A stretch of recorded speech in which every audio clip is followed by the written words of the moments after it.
I just want to talk in the black community for a minute when it comes to us in business and uh, feeling like once we have income, we're safe.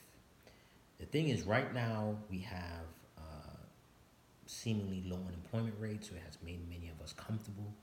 But the fact remains that we are in a vulnerable position. If we don't understand how vulnerable we are, because we're not employers of ourselves, as a matter of fact, our quality of life, our standard of living is really out of our hands. We're really living decently in this country and able to buy premium products that are not made by us or for us from individuals who simply have good grace for us.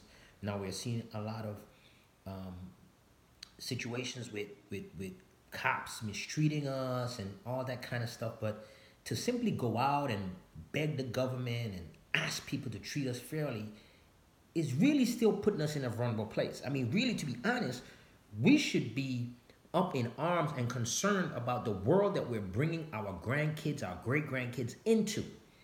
We should be starting now, making sure that we get to the next level. Now, here's the thing: we have first things that are happening. First, black president. First, governors of certain states and cities, and blah blah blah. We're making breaking records and making things happen in athleticism and entertainment, all that kind of stuff. But when you look at it, we still don't control our own creativity. We're not controlling our own economic situation. What we really need to be doing is focusing on building our own businesses. I mean, I know it seems intimidating for some people, but for those of you that have the wherewithal and the self-discipline and self-control and patience and stuff to build a business, we need to go out building our businesses and employ our own people. Now, the thing is, that's not going to be an easy feat for us to do simply because of how our culture has been designed. Now, we look at our culture and we like to say, well, this is the black culture. Well, a lot of the things that we consider black is just really dysfunction.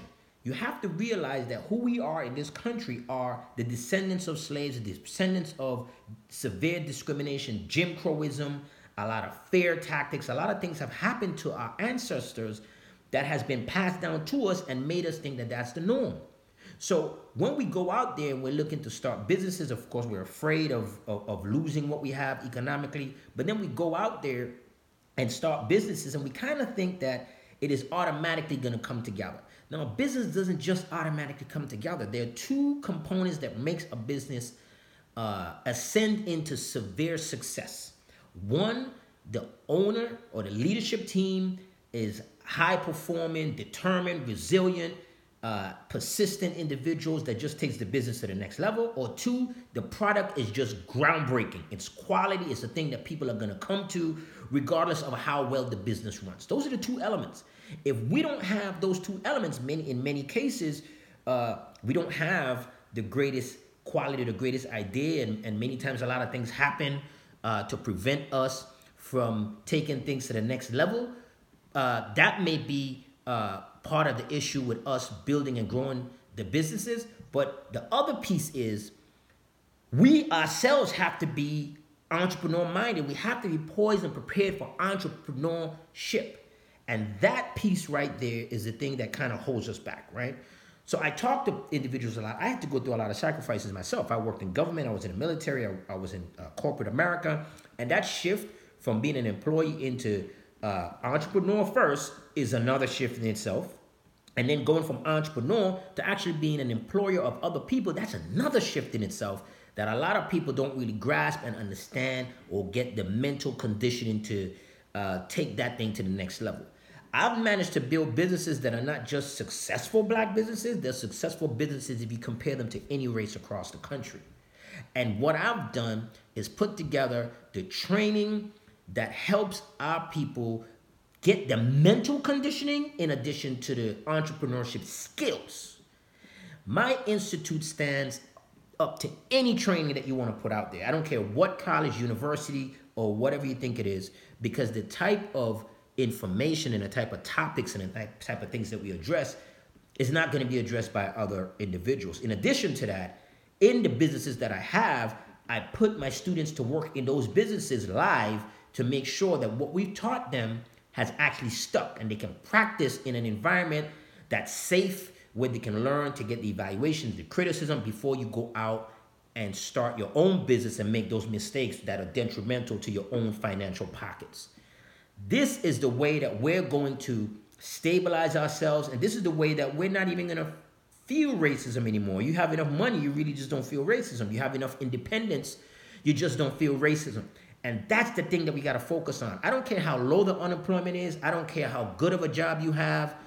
You're still susceptible to a lot of the ills in this country.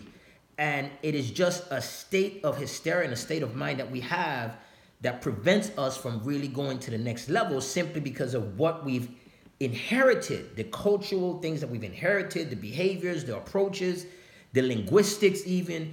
Those things kind of steer us in a certain direction that prevents us from having enormous success in business. So you have to really take the time to learn methodically what those things are. I've even put together my book, Blackpreneurship, 50 Obstacles Black Entrepreneurs Face and How to Overcome Each One of Them. My other book, Power Move, How to Transition from Employee to Employer, because those are steps, those are things that you have to actually take. And when we continue to cut corners and try to get around, probably paying and get stuff for free and free download and quick webinar and conference and those kind of shorter term things, in the long run, many of us need a little bit more deep-seated, long-term, methodical grooming of our mind and of our skills to take ourselves to the next level. This is coming from someone who has traveled the journey that many of us are trying to struggle to get through. And it's from an individual who's on the other side, who understands really, really taking it to the next level. A lot of my training is not just available online because I can't control who would have that training. So if it's available to you, it could be available to the people that you're competing against. It's available to people that we may not want to have that training just yet. So if you can take that time to get with me, connect with me across the country or in my institute in Atlanta, take that time and investment. I assure you, the testimonies that you see, the people that talk about my training, they're not paid spokesperson. They're not paid referrals or paid to do certain things. These are real life people. So I know a lot of times we're questioning whether we should participate in certain things or be involved in it. And I'm telling you, this is one of my life's mission to create a body of entrepreneurs from our community that are competitive, that are fierce, and that create an independent situation where we're not vulnerable to the employment of other people, because we're really at the mercy of the good ones. Because if they wake up tomorrow, if all non-black employees wake up tomorrow and fire black employees, we're in trouble. Like, we're going to be automatically destitute. We can't live a quality life, without spending money with people outside of our community. But they can. They can go their entire lives without giving money to a black person, whether by payroll or by business, by buying goods or services from them. Really, really think about that. So it's almost like we're a bonus for them, but we're not essential. But if you flip it around, they're essential to us. They're not our bonus. So take the time, check out my Urban Business Institute, urbanbusinessinstitute.com.